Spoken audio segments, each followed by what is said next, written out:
आप सभी साथियों को मेरा नमस्कार। मैं आपका साथी रमेश सोनी मंडावरा। साथियों, किसी भी कार्यक्रम में मंच संचालक की क्या भूमिका होती है, आज मैं उस पर आपसे चर्चा करना चाहता हूँ। मंच संचालक किसी कार्यक्रम के आयोजन में मंच पर विराजमान मुख्य अतिथि, सम्मानित अतिथि, वरिष्ठ अतिथि और सामने विराजमान समाज के गणमान्य बंधुओं के बीच की एक कड़ी होती है, एक सेतु होता है, उसे ही मंच संचालक कहा जाता है। मंच संचालक कौन है, कहाँ से है, क्या है, यह कभी अहमियत नहीं रखती। मंच संचालक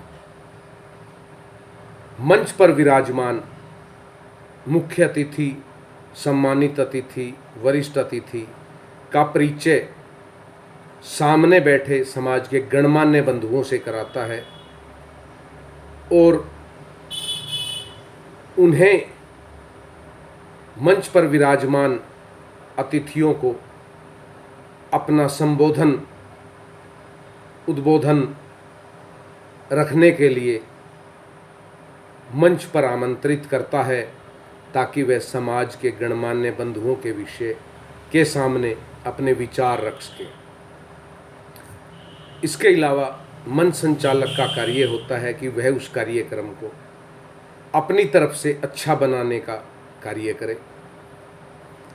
सामने विराजमान समाज के गणमान्य बंधु जो सामने विराजमान होते हैं, उनमें से यदि कोई भी वक्ता अपना संबोधन रखना चाहता है, अपने विचार रखना चाहता है, तो इसके लिए उन्हें कार्यक्रम के अध्यक्ष से अनुमति लेनी होती है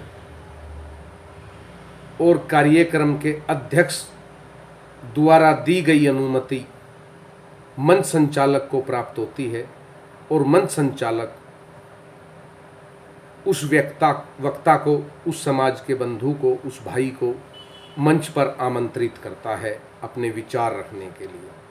कई बार हमने देखा है कि वक्ताजन स्वयं मंच संचालक को अपने नाम की पर्ची दे देते हैं कि मैं भी अपने विचार रखना चाहता हूँ, लेकिन मंच संचालक उस पर्ची को कार्यक्रम के संयोजक, अध्यक्ष तक पहुँचाता है और उनसे अनुमति लेता है कि अमुक व्यक्ति अपने विचार रखना चाहता है, और अध्यक्ष या संयोजक कार्यक्रम के जो होते हैं वह मंच संचालक को अनुमति दे देते हैं, तो मंच संचालक उन्हें आमंत्रित कर लेता है कि आप आइए और अपने विचार रखिए।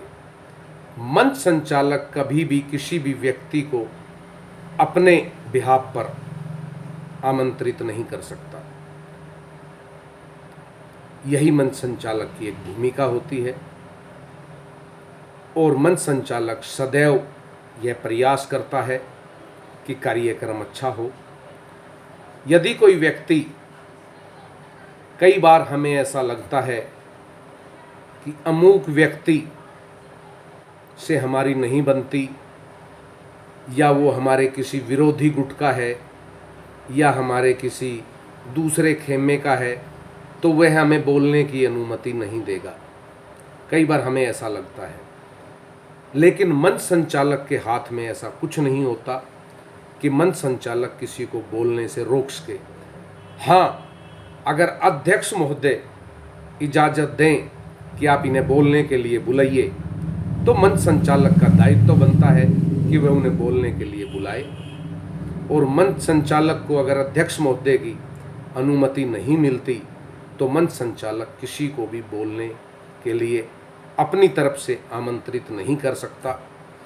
ऐसा नहीं है कि जितने भी सामने समाज के भाई बंधु विराजमान होते हैं वे बोलना नहीं जानते, या वो वक्ता नहीं है, या मंच संचालक का उनसे कोई आपसी जान पहचान नहीं है। ऐसा नहीं है। मंच संचालक लगभग समाज के लोगों को जानता है वह उन्हें आमंत्रित करता है, उनके नाम का उद्बोधन करता है, लेकिन वह तभी करता है जब कार्यक्रम के अध्यक्ष की तरफ से उन्हें अनुमति मिलती है। मंच संचालक कभी भी अपनी तरफ से किसी को भी वक्ता के रूप में नहीं बुला पाता, क्योंकि उसके हाथ उस मंच से बंधे होते हैं और मंच पर विराजमान मुख्य अतिथि, वरिष्ठ अतिथि, सम्मानित अतिथि जो होते हैं, वे जब अपने विचार रखते हैं, अपने भाषण रखते हैं, देते हैं, तो वह भी उस मंच की गरिमा में रहकर बोलते हैं, उस मंच के लिए बोलते हैं। ऐसा हमने सदैव देखा है और मंच संचालक का यही एक कार्य है।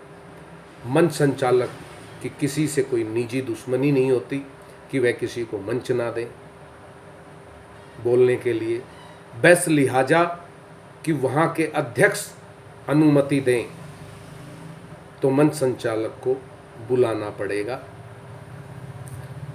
इसलिए कई बार लोगों के दिमाग में ऐसी कुछ बातें होती है कि मंच संचालक ने हमें जानबूझकर मंच नहीं दिया।